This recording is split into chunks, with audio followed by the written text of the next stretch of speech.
back to these partnerships. I have one other partnership. It's called Obstenble partnership. I have to say it slowly. Obstenble partnership or quasi-partnership. In essence, quasi is not a real. Right, quasi, meaning it's not really a partnership. Great point. And the book, the key points, as we have highlights, exists where there is no real partnership. That's You're absolutely correct. But the parties act or do business in such a manner that the public assumes that a partnership exists. Ostensible partnerships are considered fraudulent and deceitful. That's right. And any licensees who operate as ostensible partnerships are subject to discipline. So what's the point? The point is, two guys, they're out there, they got Space, Vincent Vincella, real estate brokerage firm. Vincent Vincella real estate partnership. Everybody presumes that you're in business, you're a partnership, but you have no paperwork. You're a quasi partnership. Yeah. It doesn't exist. If you're doing that in that manner, you're subject to fines and discipline, and it's fraudulent. And maybe jail. So, right, or jail. Well, possibly if you do something criminal. Yeah. But remember, the Department of Business and Professional Regulation, they don't imprison people, but they do review the case and forward it to criminal authorities. But they do have the ability to suspend your license, revoke your license, etc. So the point is, I mention it because it may be a possible test question: ostensible, quasi-partnership, non-partnership. But the appropriate way is to go through the established business type arrangement entities.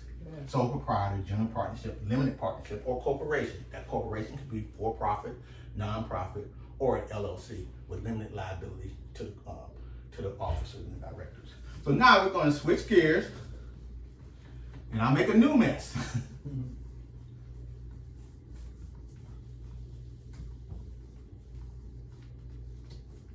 I'm still in chapter 2, open a real estate office. So once you've decided what type of business entity you want to be, the next process would be, what's the name of my business? And the trade name is a business name other than the legal name of the person doing business. A broker entity may use a trade name after the name is registered with the Department of Business and Regulation, or they can use a fictitious name, which is registered with the Department of the State. For instance, you can register your partnership as Shirley's real estate company, Shirley South Florida Real Estate. That could be how you're registered with the Department of Business and Professional Regulation. But you could also have a fictitious name as Shirley, you could be registered Shirley Johnson Real Estate Broker, Incorporated. And that's how your license is with the Department of Business and Professional Regulation. However, with the Department of State, under the fictitious name, it could be Shirley South Florida Real Estate. Either or can be, the Shirley South Florida Real Estate will be your trade name. Either or you can advertise to the public. As long as you have, again, it's registered with this Department of State, as well as what your license is with. So does that come on the ostensible? No. This one would not be ostensible because you're registered. You have your fictitious name registered with the Department of State, and you also have your actual license name registered with the Department of Business and Professional Regulation. Okay. Right. Now, also fictitious. Okay, I said fictitious name. To have an active status, a real estate broker is required to do a couple things: open an office and register with the Department of Business and Professional Regulation. That's pretty simple. You got to have your license active with the state, and you got to have an active office in order to be active. So you can't go door to door with a briefcase? Well, you could go door to door to get clients, but you must have a physical office somewhere. After you go door to door with that briefcase, you got to come back home. You can, and when I say come back home, you don't even have to go back to your office location. You can come back home because you can have a home office. Yes. Right. So yes and no. You can go door to door with the briefcase, but you can't. That briefcase, that traveling briefcase cannot be your office. You must have a physical location. Okay, home or away. Okay, now speaking of that, let's talk about what do you need. If a broker desires to conduct business from additional location, the broker must register each additional location as a branch office and pay the appropriate registration fees.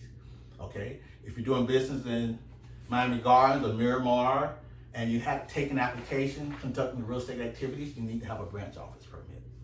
And it's not free. Of course, they're going to want those branch fees associated with that.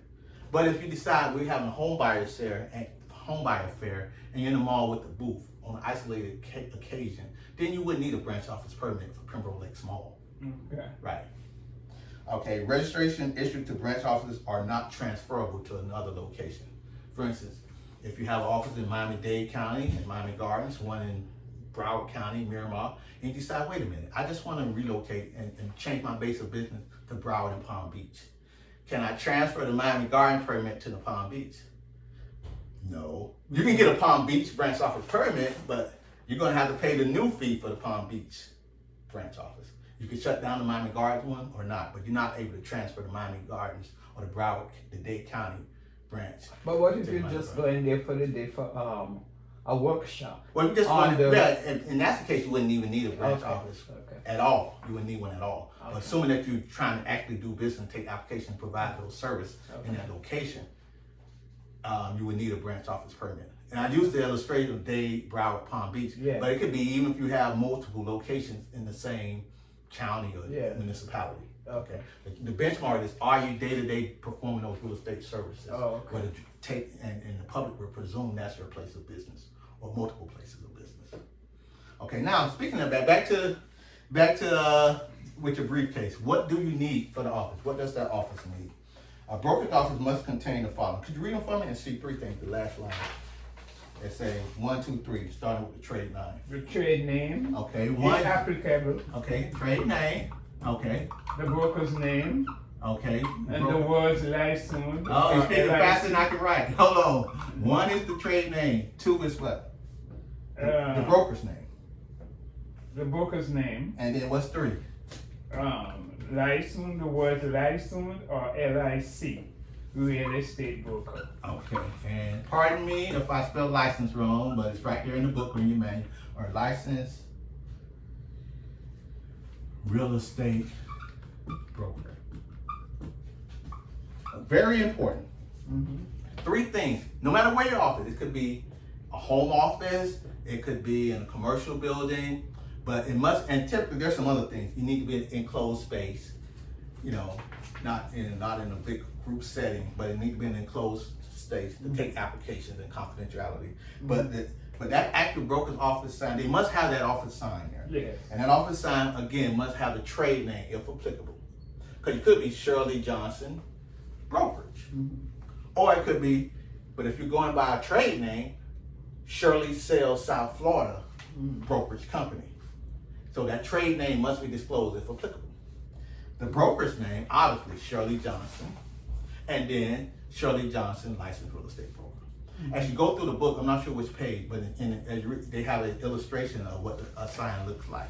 But at a minimum, the office, this is the office signage requirement. And knowing these 3 things, from a test question perspective, these are the 3 things that the office sign must contain. Okay. Also, as you flip over to the next page, if you have, remember you're the broker, so that broker could either have employees, salespersons, or broker associates. Broker associates are people who have their broker's license, but they choose to work underneath another broker. If applicable. What's called training? The training under that person? Well, not training, but working under that person. Okay. Because they have their license. The salesperson has their license, and the broker or the broker associates have their license. Okay. And they also underneath the licensed real estate broker that's in charge, if it's not required, but he could have the licenses of their salespersons as well as their broker associates, but it's not required. These are the 3 things that are required: trade name, broker name, and license or abbreviated licensed real estate broker. Okay? Okay. Then also, it speaks on the American Disabilities Act for the broker's office. So basically, I'll just read it. The American Disability Act prohibits discrimination in places of public accommodation and commercial facilities such as hotels and real estate offices. So basically, if you have your office in a commercial location, it must be ADA suitable to allow for, for the public ingress and egress for handicapped, wheelchairs, things of that nature. Then we shift gears. There may be a question that's related to advertising for that office. All advertising must be in the name of the brokerage and under the supervision of the broker. Licensing who include their personal name in advertisements must use their last name as registered with the Department of Business and Professional Regulation. So it pretty much speaks for itself. The broker can advertise, if it's Vince Burnett, like Victory Realty Finance Group.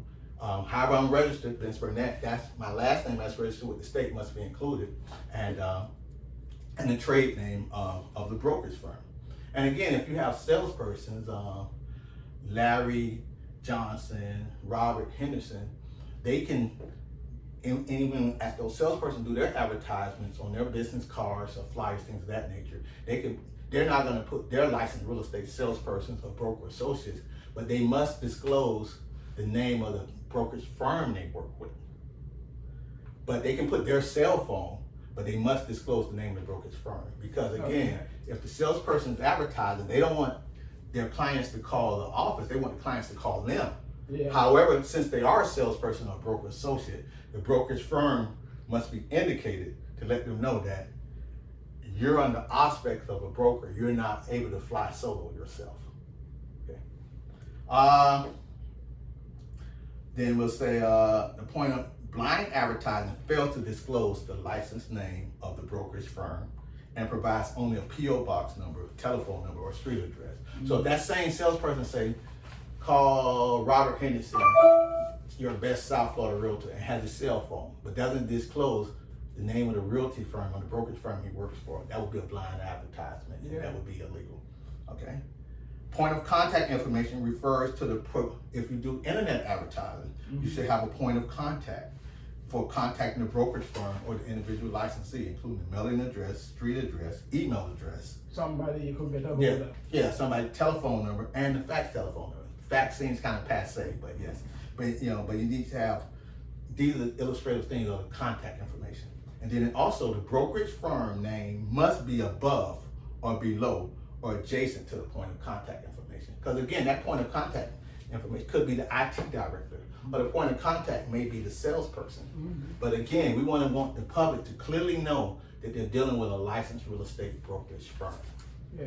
Not the IT person, not the salesperson. Even the salesperson may work for the brokerage firm, work for the broker or the brokerage firm, but clearly the one that owns and manages the office is the qualifying broker in the brokerage firm, not that salesperson, not that IT person. Okay. And then the final thing, failing to provide accurate and current rental information is a fee of the first degree misdemeanor. We've covered that in some other chapters, but basically that's just part of office administration, where a lot of people are looking for rental data, and realtors in their everyday use, they find people looking for rents, and they are looking for rental opportunities, and they match up landlords with lessees, potential renters. However, if you're charging for that rental list and providing inaccurate data, that's up to a third degree misdemeanor, $1,000 fine. Wow. And jail. Right. And possible jail, yeah, because up to 1 year in jail, absolutely. So what's the moral of the story? If you're gonna do rentals, don't charge for the rental list. So again, I'd like to thank you. This is chapter 2, which is open a real estate office. Good luck in your pursuit of your broker's license. And these are some little tidbits for you to deliberate as you decide what type of partnership you want to have, and the trade name and the signage that's required as you decide to open up your real estate office. Vincent Burnett, Victory Realty Finance Academy. We are open minds to open doors. Have a great afternoon.